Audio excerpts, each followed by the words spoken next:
All right, let's talk a little bit about Stanley Kubrick. Before getting started, I should mention that I haven't even seen all of Kubrick's films. I've seen the major ones that are related to conspiracy culture, and that's part of what I want to get into here. Why that is, or potentially why that is. But before going into any of that, I just wanted to note something that I noticed from Eyes Wide Shut, which I recently rewatched. Probably for the first time since I originally saw it a couple decades ago.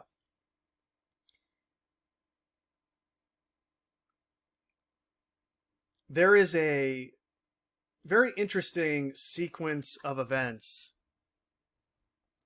where Tom Cruise's character, Dr. Bill, sneaks into this masked ball where the characters are essentially having an orgy. And he's eventually found out.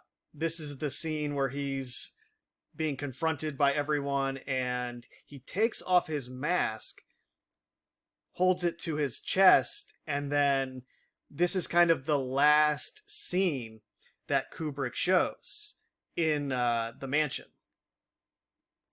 The very next scene is Bill coming into his apartment. In other words, we don't see any footage of him getting back into the taxi cab, anything that related to him and his journey from the mansion to getting back to his apartment. Kubrick cuts right to this scene where he walks in and then he goes over to this little area in his apartment and he puts the costume, which is in this bag, behind something here, and presumably it's out of sight. Then he walks into his room where his wife is sleeping, and she tells him all about a dream that she just had.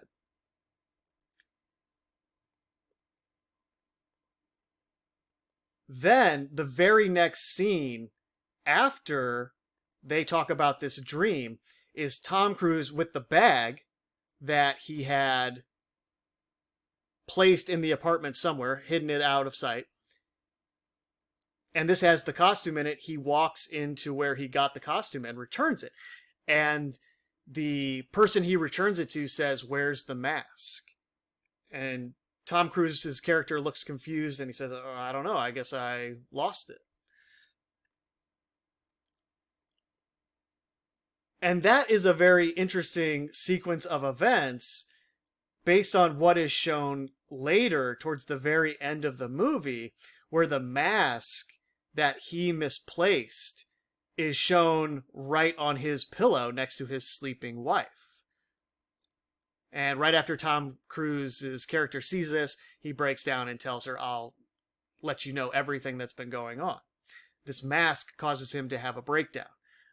And it's just interesting to me the way this was presented to us in the context of the plot. Kubrick very intentionally did not show what happened to the mask. There were no scenes, in other words, that would have given us any kind of clue about what could have happened to the mask. We, the audience, have to use our own imagination and determine what likely happened to it. You could say, "Oh, well, he took it off. We saw that. Maybe he was holding it, and as he was going out, he set it down somewhere and he left it in the mansion. Or maybe he left it in the taxi cab. Maybe he went to sleep after he talked to his wife and his wife was up. So she was walking around. She found something out of place in the room where he put it. And, she found the bag and took the mask out of the bag, knowing she was going to confront him with it later." There are any number of things you can come up with to explain why the mask went missing. And it's very intentionally vague, so that the scene where it's on the pillow has more weight, because we as the audience don't really know where it came from. But I think this is saying potentially something more about what's going on in this world that we all experience, whatever it is. And before getting to that, I did want to note, because I know it will come up as I go into this, that Eyes Wide Shut is based on this story titled Dream Story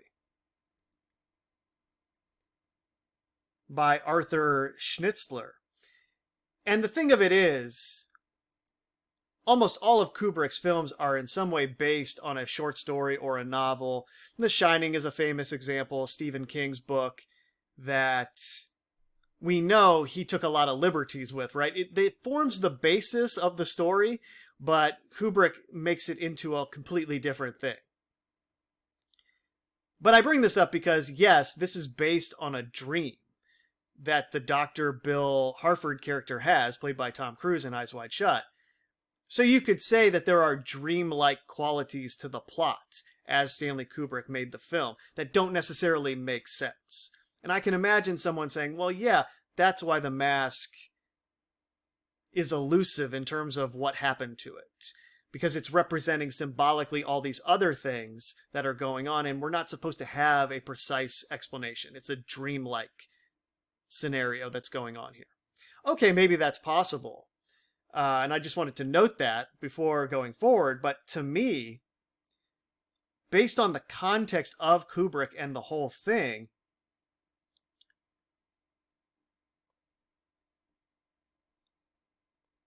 I think it's much more likely that we are being shown what happens to someone who makes contact with the entities that are engaged in secret activities, like we are shown in Eyes Wide Shut through the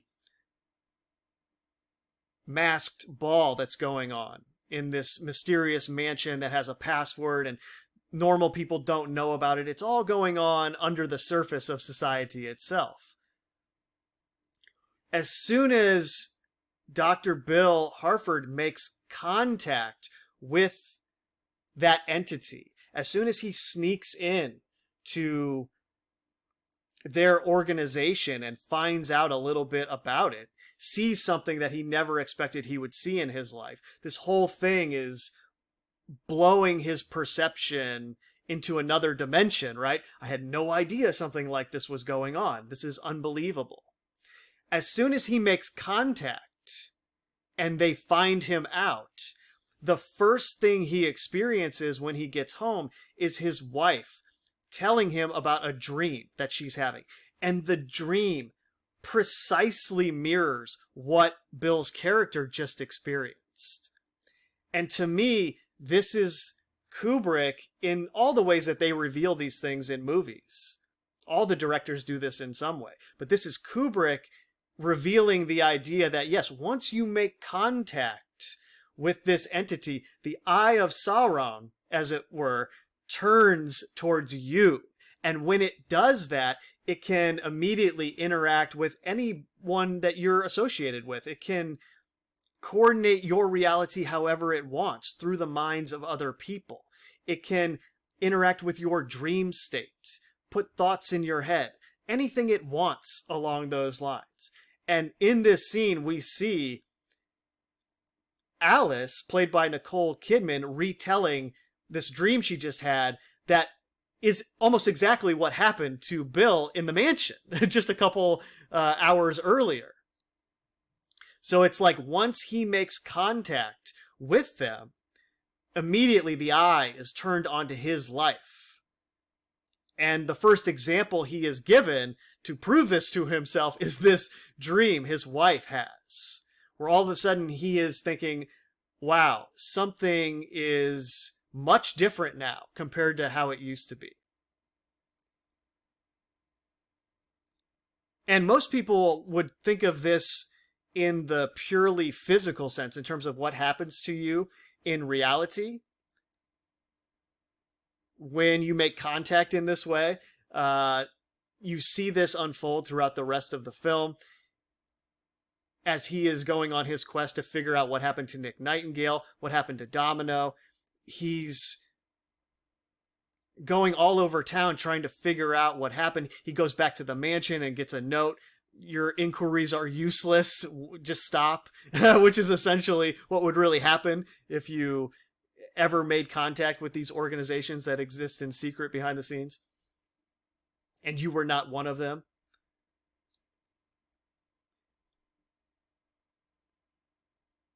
As he's doing this, he gets a newspaper in one of the scenes, and the headline on the front page is "Lucky to be alive." Like, Bill is very lucky to still be alive based on what he witnessed and what he is doing.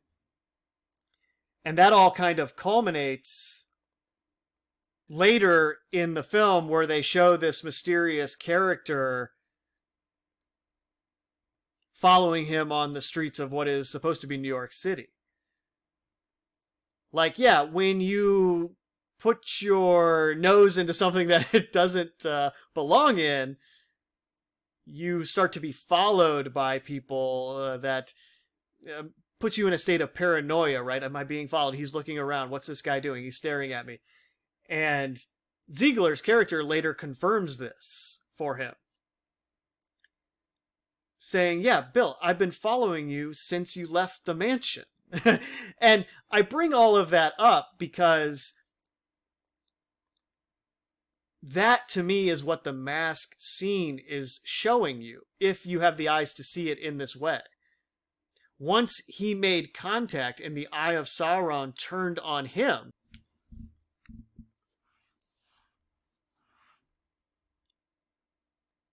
he ends up in the room with his wife and the mask that has been lost. He didn't know what happened to it. He was confused when he was asked about it. And again, because we don't know, and we weren't given any clues about what might have happened to it, we have to fill in the blanks. And if you're filling in blanks along the lines that I'm going into it, you can imagine somebody took the mask from him without him knowing it. Now, the extreme of that gets to your level of paranoia, right? Did somebody come into his apartment while they were there and take the mask out of the bag? Is the entity or organization that he is involved with capable of that kind of thing? Well, we can't really know, because we don't know if they both went to sleep and were in the bed, and that would make logical sense, right? So that's kind of the point of it being vague. Going back to the idea of this being kind of like a dream, well, you're not supposed to know. Okay, fine. But in the context that I'm going into it, this is the idea that the Eye of Sauron has been turned onto him, and now they can do anything that they want, because that's the entity that is behind these organizations that are doing the things that he witnessed. And he sees their power in the way that everything was immediately covered up. But, like the actual reality we experience, there is a plausible explanation for each and every part of it. In other words, Kubrick gives you just enough information so you can go with the easy, convenient coincidence interpretation, or you can go with the conspiracy interpretation. Nick Nightingale escorted out of his room by two people with a bruise on his face. But then later Ziegler tells him he's probably at home with his wife in Seattle by now. He's fine. He's probably, hanging out with his kids. And then Domino, too. She ends up dead. They say it's a drug overdose. Conveniently, she's the one who volunteers to sacrifice herself for Bill. So we could easily interpret her being literally sacrificed by these entities in order to save Bill's life. But then later in the film, we learn that she had just found out she had HIV. So you could sell the narrative that it was all a coincidence, that she decided to overdose because she had that diagnosis. And it was very coincidentally after this night where she volunteered to save Dr. Bill and then later ended up dead. So you could interpret it either way. There's a lot of information out there decoding Kubrick films, and I'm not really interested in any of that. This is just something that, to my knowledge, I've never seen anyone discuss, so I wanted to put it out there as a way to interpret what Eyes Wide Shut is trying to show you along these lines. Potentially. Bill makes contact with that which is in control of this world currently. He comes home. That which is in control gives his wife a dream that precisely mirrors what Bill experienced. And then later it coordinates the mask being placed next to his sleeping wife, as if to say, yes, this is the level of control that you are dealing with here. If you get in our way, we can do anything that we want to you. We have that much power.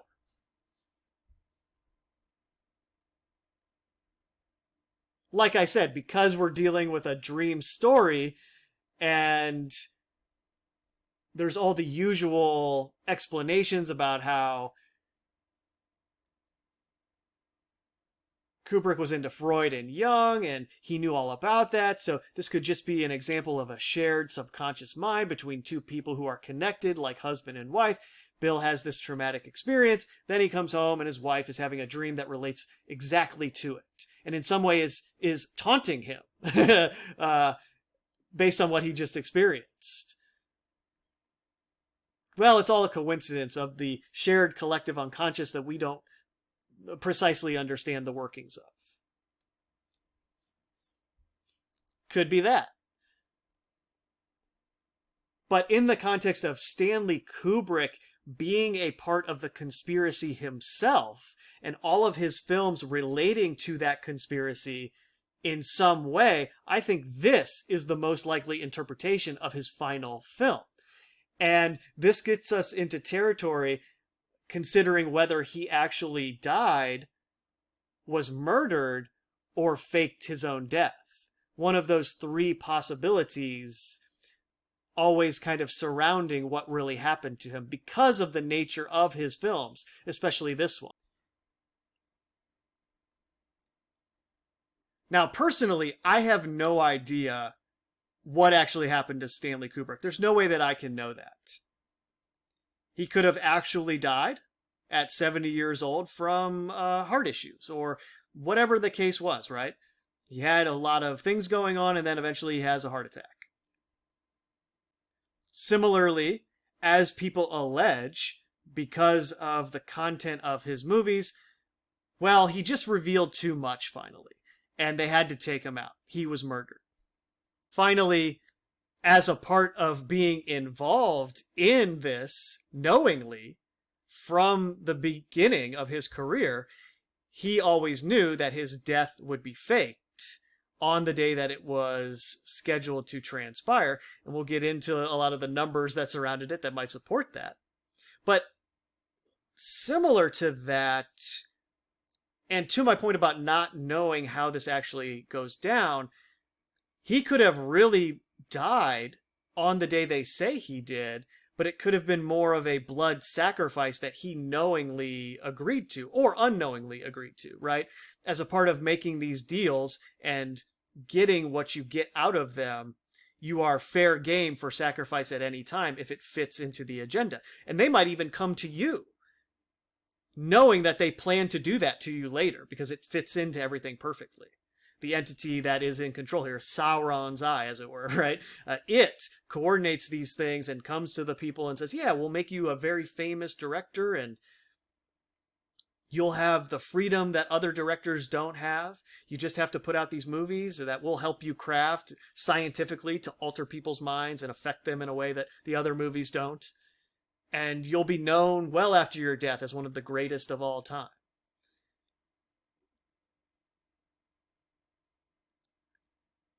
You'll be rich and you'll never have to worry about money and you will live a life of luxury. And that's appealing to a lot of people, I'm sure, but in the fine print that they don't mention is, yeah, we can do whatever we want to you at any time because that is the agreement. You essentially give your soul to me and I take it after you're gone. And you are rewarded in the physical world for that, if you can call that a reward, right? That temporary gratification. Or maybe it's some kind of Midsommar Under the Silver Lake hybrid situation. In Under the Silver Lake, it's intentionally fabricated in the news to say, yeah, this person died, and they really just, went off and did something else. They were alive for another 2 decades. Because the death date fits so precisely in the symbolic narrative that the character was designed to implant subconsciously in the collective mind. As it relates to Stanley Kubrick, that would be the fact that he died 666 days before January 1st, 2001. And on that day, a monolith appeared in a park in Seattle, in the Pacific Northwest, right? And 666 days before Kubrick's death, an IBM computer beat a human being in chess for the first time, which is evoking the idea of the birth of artificial intelligence. And also, IBM is HAL from 2001: A Space Odyssey. That relationship between AI and bringing something new into the mind that I was going into in the video about AI and Pinocchio. The new alter or personality that is brought forward to the surface through the programming, through the words that are read to the robot David, in the same way that these trigger words can flip a personality forward and send another one deep into the woods, as it were. But I brought up Midsommar because it could be a situation where some of these entities actually agree to it. They say, yes, I will sacrifice myself as a part of this whole thing, and presumably they are rewarded in some way, maybe infinite reincarnations, whatever they want to be as they portray it in The Matrix with Cypher. I want to come back as somebody famous and important, right? Plug me back in. So it could be any variation of these things, up to and including he just died on that day, and this was all a coincidence. Now, do I think that's likely? Probably not. But I can't prove any of this, is my point. This is all speculation. If you forced me to make a bet on which one I thought it was, my bet would be that his death was faked in some way on this day. Now, faked doesn't mean that he was still alive after the fact. I just mean it was scripted for that day, and it could have been any variation of the possibilities that I just went into. Maybe he knew about it, and it was some kind of sacrifice he agreed to. Maybe he didn't know about it, and they murdered him on that day. But all of that said, the most unlikely idea to me is that he was murdered for what he put out in the film. Though I also cannot rule that out. But that seems very unlikely to me, given the fact that all of his films encoded these themes in some way, and they would have taken him out a long time ago if that was what they were concerned about. I mean, go back and look at his movies. Dr. Strangelove, which I have never seen, apparently reveals all kinds of things that later became conspiracy fact. The idea of fluoride being used in the water and what that might do. The idea of the Operation Paperclip, Nazi scientists, and what they were up to. All of that is in a film from the 1950s, I think, right? So way ahead of when that became common knowledge. So they would know right away that, hey, this guy's a bit of a loose cannon. He's giving away our secrets. We can't let this happen. And then it just continues on, right? Lolita dealing with pedophilia. A Clockwork Orange dealing with MK Ultra type experiments that was released in a film way before it became common knowledge. The Shining, dealing with potential child abuse. All the bears that are in The Shining in relationship to Danny. Full Metal Jacket and the military-industrial complex. Scathing anti-war critiques.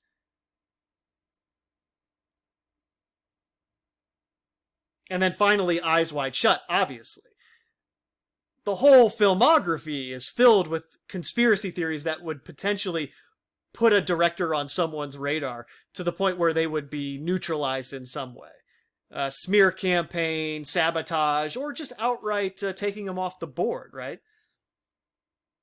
Now, part of the lore that they put into Kubrick is that he was so smart, he's this chess player, and he somehow outsmarted the people who control these types of things. But that, again, seems very unlikely to me. It's much more likely to me that Kubrick, like Donald Trump, was a character that was scripted into existence from the very beginning to do a certain thing. And in this connection, Kubrick films are kind of like a time-delayed fuse.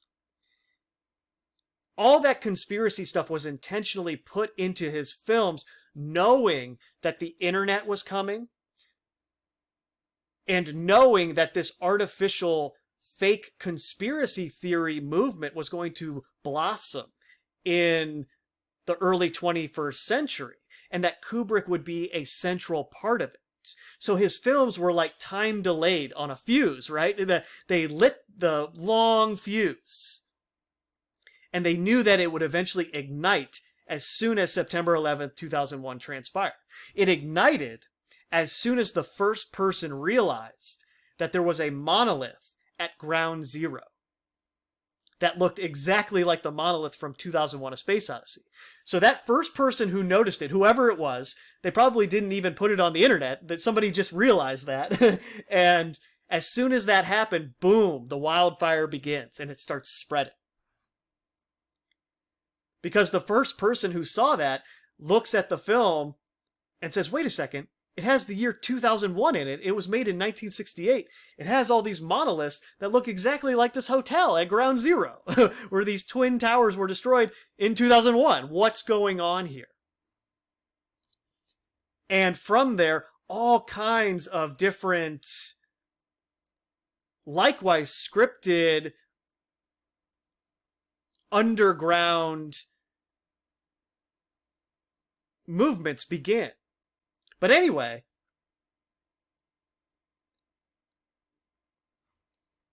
as soon as that fuse ignited, Kubrick's films were vaulted into the conspiracy theorist infrastructure because they all relate to it in some way.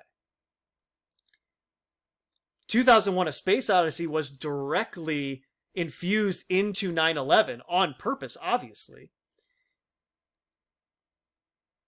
via the Stargate ritual presented in that film, and how 9/11 itself was a Stargate ritual along these lines. And that all tied in to the context of September 11th, 2001, which was surrounding the creation of computers and the internet that culminated in 2007 with the release of the iPhone, or the pocket monolith, the scrying mirror that is the black screen.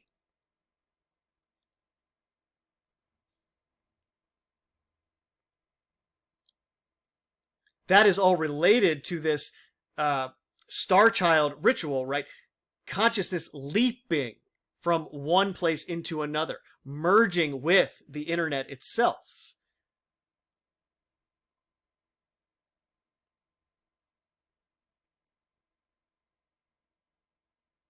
And I hope you see how Sync is doing the same thing as you spend all of your time on the screen in whatever form that takes, looking at all of these movies and everything else associated with pop culture, paying attention to it on that level. Your mind merges with the screen, you see. It's a part of that Star Child ritual, which is why all of those things are related, and they created the alibi of Sync to explain away what was intentional via that movie, 2001: A Space Odyssey, and its association to 9/11 and that whole ritual.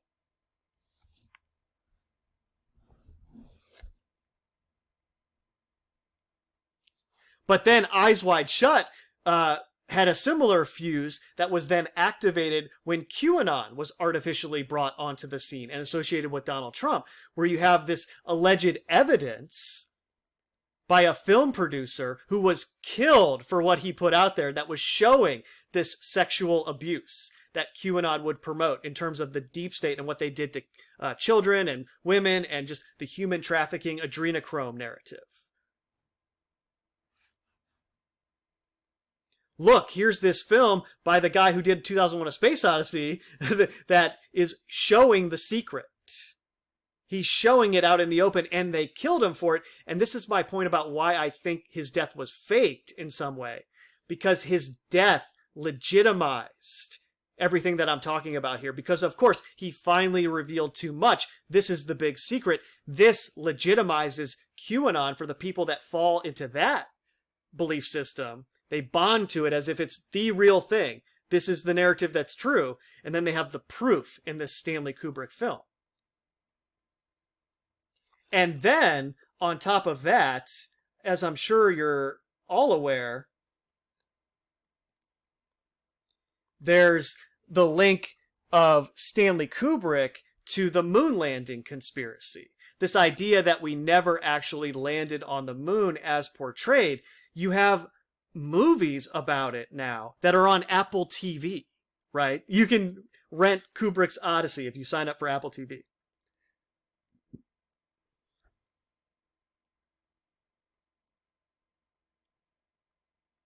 This is a documentary by Jay Weidner, who is now Mr. New Age, connected with Gaia TV. And he is telling this story about how Kubrick used front screen projection in 2001: A Space Odyssey, and there's evidence of that on the moon landing footage. And in the latest Venom, The Last Dance, there is a blatant reference in a mainstream Marvel movie to Kubrick directing the moon landing. One of the characters says, I heard Stanley Kubrick directed the moon landing. This is a major Marvel production, and they put this into the film because it has now reached the stage where the fuse ignited to the point where Kubrick is synonymous with conspiracy theory. And they sell you this narrative in addition to everything else that,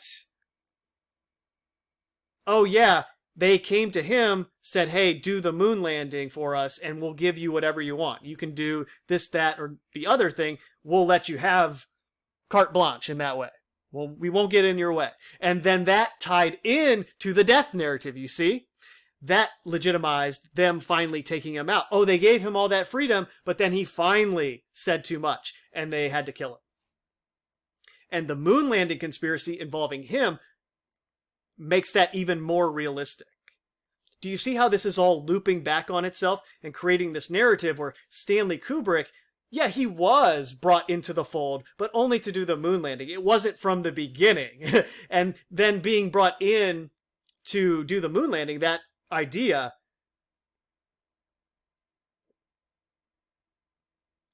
gives further credibility to the idea that he was killed, which, if we're going with the hypothesis here that he actually faked his death in some way, you can see how that was intentional. Associating him with the moon landing in this way was intentionally done to make the idea that he actually was murdered more plausible. And just a note on Venom: The Last Dance, the final scene of that movie, which again is a personification of this propaganda. Venom is a personification of Kubrick, really. It's a personification of this subconscious programming that you do not understand in full. I had dreams about Kubrick and Eyes Wide Shut after I rewatched that film. It's affecting you on a level that you don't even comprehend, and that's why they want you watching this stuff over and over and over again. It's infiltrating your mind in the same way that it's portrayed in Eyes Wide Shut, which is why I brought that up in the first place. All of a sudden, it's in my dreams. What? When I make contact with the entity that is creating these films? Anyway, Venom: The Last Dance, the final scene is the character playing the human being that is attached to Venom standing in front of the Statue of Liberty in New York City. And what they're telling you, again, in a different way, for the millionth time, or however many times they've done it, is, yes, this is America's last dance. Oh, and before I forget, as a part of that, they tied in more conspiracy theory to Eyes Wide Shut with the password Fidelio, which means faithful in Italian. And that has a whole different meaning you could go into in terms of the plot and what Bill was doing and what that organization was doing and why that would be their password. But also, Lyndon LaRouche had a magazine titled Fidelio Magazine, and Lyndon LaRouche has likewise been characterized as a conspiracy theorist. And it is said, I don't know if this is true, but it is said that Stanley Kubrick read Fidelio Magazine. Again, another association between conspiracy theories. Lyndon LaRouche openly stated that 9/11 was an inside job, and he was one of the originators of that in 2002. So again, there's this other tie-in to Kubrick, the fuse that was his films and their ignition on 9/11, and how all of his films contain this stuff that was supposed to come out after the fact when the internet became a thing that we were all given access to, and the discussion of the films began in a way that just could not take place without your own ability to go through them, scene by scene by scene, and then discuss that with other people. Also, with the 666 thing, him dying 666 days before January 1st, 2001, a day on which a monolith appeared in the United States of America, and then 666 days before that, the whole IBM chess thing. 666 also has the relationship to the carbon element. 6 protons, 6 neutrons, 6 electrons. And the film Artificial Intelligence that Spielberg took from Kubrick has that theme in it. It's all about this post-climate change affected world where there's this great destruction, this big flooding of the oceans because of climate change. And what is climate change about? It's about reducing carbon, or the movement that has artificially sprung up to combat it. It's all about reducing carbon. Well, reducing carbon means reducing you into something else, or changing you from one thing into another. It's that alchemical transformation, the reduction, and then the rebirth into something else.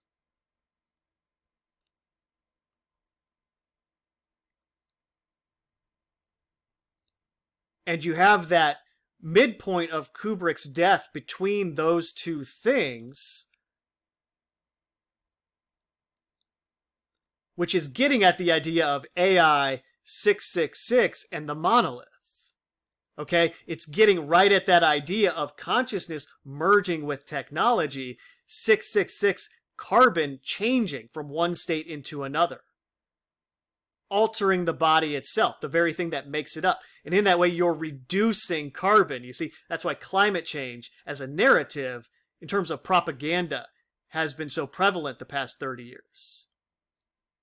It doesn't have anything to do with what's going on in the Earth, because all of the climate change itself is most likely the result of cosmic things going on that are out of the control of any human being or any entity in control of this world, and then by deduction, a result of the geoengineering that has tried to steer those changes in some way. It's happening anyway. You might as well create this symbolic narrative of reducing carbon as that ties into your larger agenda. And in the process, you create a whole new economy that can be kind of the next iteration of the scam.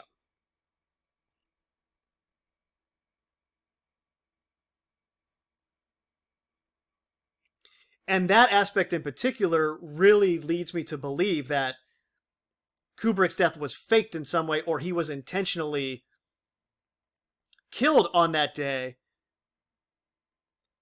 But the idea that it was done because of what he revealed in his films, I think, is the most unlikely of all of it. And because it's the most unlikely, it has the most propaganda to support it. Do you see? That's how it works. That's why they say that there was that screening that took place a week before he died, where the two executives decided, oh, he revealed too much. And then they went in and edited it and changed the film and, killed him as a result of that. Well, that's similar to the moon landing idea, that he was involved in that. It produces the lore that's necessary for him to be viewed as a conspiracy theorist and as someone in the mainstream world that gives support to the fake conspiracy movement that they are using for all of these other things that I've went into in other videos.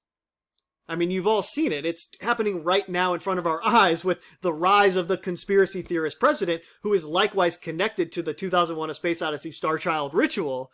He's the personification of 9/11. He is the conspiracy theorist president. He's embodying the themes of the conspiracy theorist OG, Stanley Kubrick, right? You see how that's all working together? And through him, they will initiate this new world, this new order of the ages. Due in part to how they have contextualized conspiracy theories and how that whole fake movement was concocted from the beginning. We know the movement was concocted from the beginning in the same way that Kubrick was most likely scripted from the beginning to make these films that would later tie into it. And this is why my most likely read on the situation is that his death was not real in some way on the day that they say he died. At least in terms of it most likely was not just a heart condition that took him out on that day, in the same way that it most likely was not them taking him out. It was some other hybrid of a scripted event where all the parties knew that it was going to transpire. Unless it was that one variation where Kubrick gave his soul in exchange for everything that he was given, and that was the price. And he didn't know it was going to happen.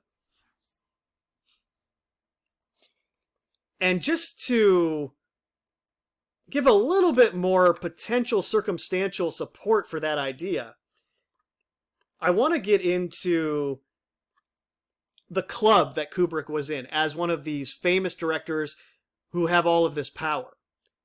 At a certain stage, there's this level of prominence that these directors reach where, for whatever reason, they all live into a very old age. And this is something that transpires in more places than just movie directors. This is all over the place. It's politicians, Jimmy Carter, ex-presidents. He just died at 100. Henry Kissinger made it to 100.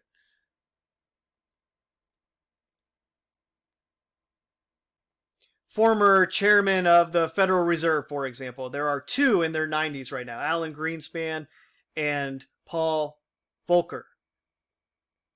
Bernanke and Yellen are in their early 70s.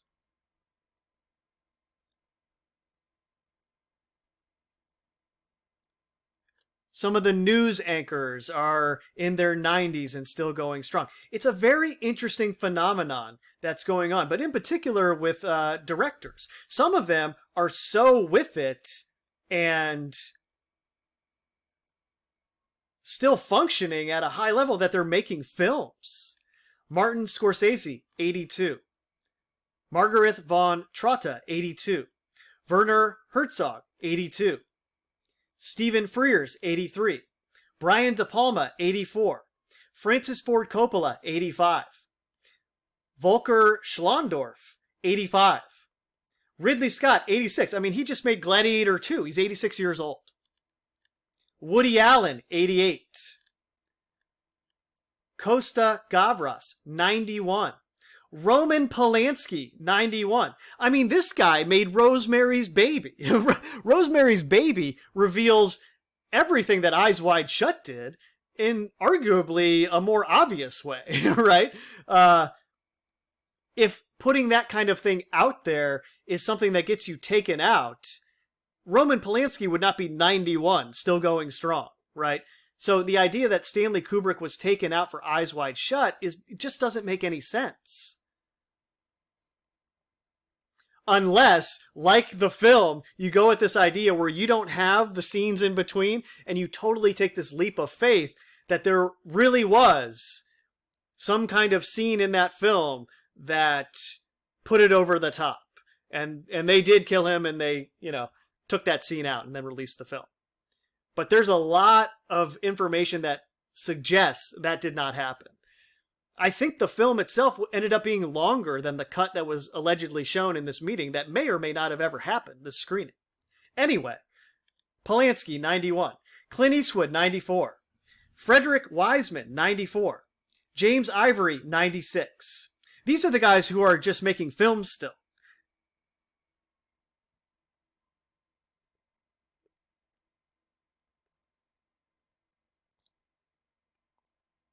Then you have other directors who have stopped, but they're still alive. Jodorowsky, 95. Mel Brooks, 98.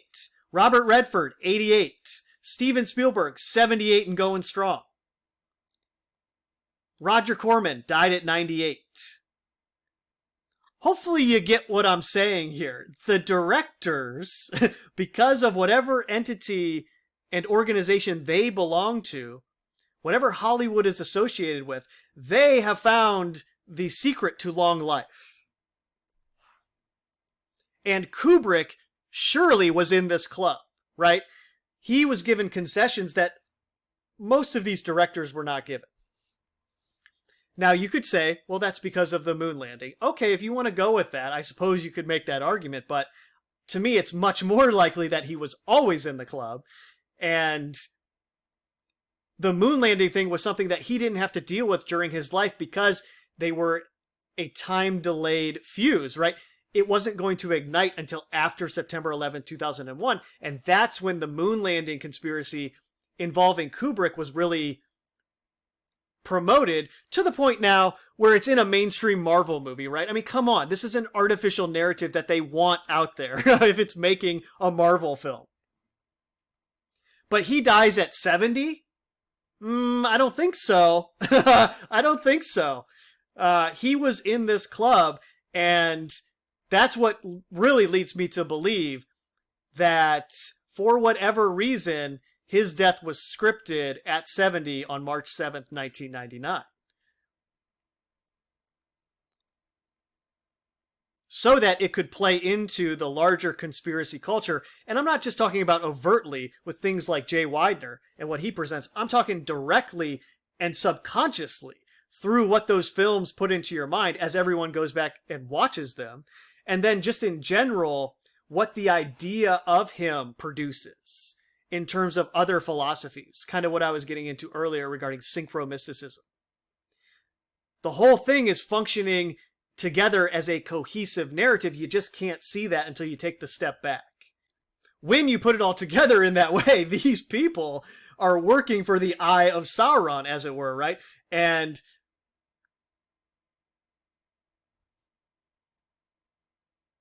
I think that's part of the metaphor of what Kubrick is showing in Eyes Wide Shut with that lost mask. You put the mask on when you make contact with this organization in some way, and then it turns its eye on you. And that mask that you had when you snuck in follows you around.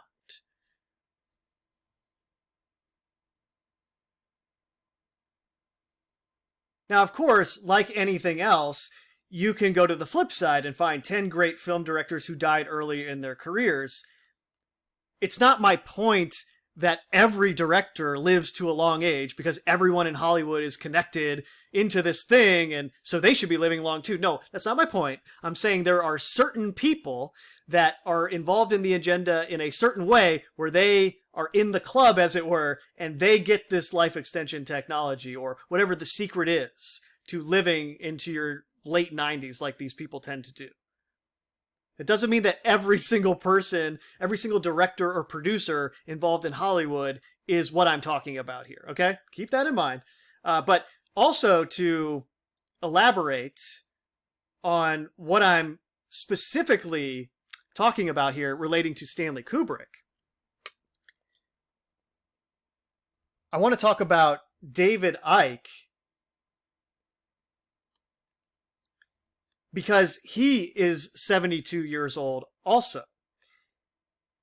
And I hope you see how absurd that is in the context of who David Icke claims to be, right? He claims to be this great truth teller that's revealing all the secrets of what's really going on. And somehow in doing that, he's been able to write book after book after book and make presentation after presentation after presentation all over the world without any kind of resistance.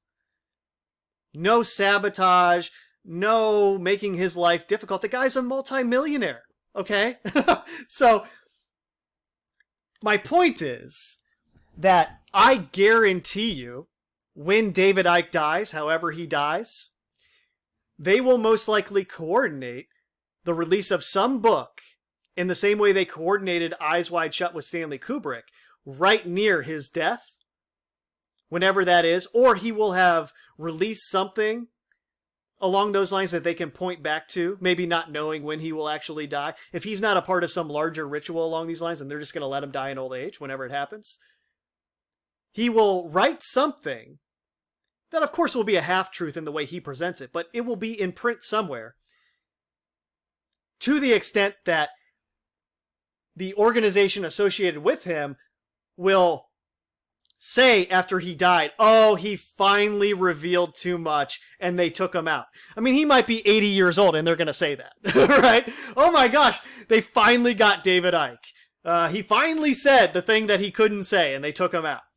And that's just absurd, right? No, we know, because he's a contemporary of ours and we've watched him the whole time, that David Icke is a part of this. And he was scripted as a character from the beginning, from his first appearance on TV to do this.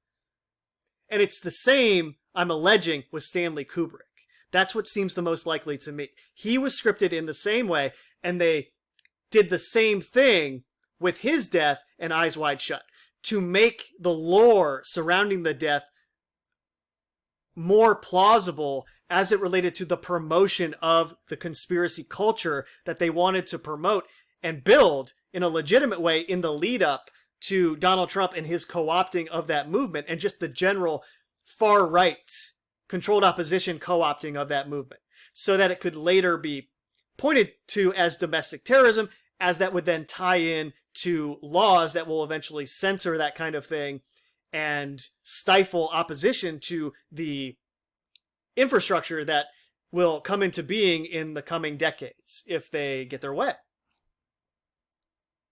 I guarantee you they will do that with David Icke.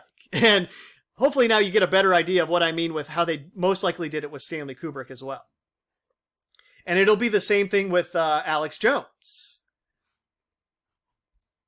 It's interesting to me, he's only 50. I mean, he looks like he's 72. Kids, that's what heavy boozing will do to you. But I guarantee you they will do the exact same thing. Alex Jones, who has the longest running political talk show in America, who is also a multi-millionaire, never had any kind of resistance to anything that he's done other than the fake censorship, right? Other than him strategically saying things that they knew they would point to and say, oh, look, this guy is a part of the rise in hate. This guy is promoting disinformation. This guy is a conspiracy theorist. We need to censor him. We need to deplatform him. He was leading the charge for deplatforming. That was part of his role. And then, of course, they had the Sandy Hook lawsuit that kind of started this precedence where, hey, if you say something that is what we deem as disinformation or hate or whatever we say it is, now we can sue you and take everything you own in court. Anyways, other than the fake resistance he has received along those lines, he's never been stopped in any way, never been really criticized in any way, and I guarantee you, when he dies, however it happens, if it's not a part of one of their rituals, like it was for Stanley Kubrick, they will say that they finally got him. Oh, they finally got Alex Jones because of what he said. They finally did it. He revealed too much. So hopefully you get a better idea of what I'm getting at with Stanley Kubrick. He was Alex Jones and David Icke of his time. It's just the technology did not exist for us to understand that yet. Now that the internet is what it is, we understand it better. And we understand how Kubrick was David Icke, but on a time-delayed fuse that wasn't designed to ignite until September 11th, 2001. So that's it for this video. Remember, speculation. I have no idea what actually happened to Stanley Kubrick. I'm just trying to present a more realistic framework to analyze the events in. All right? That's it. Later.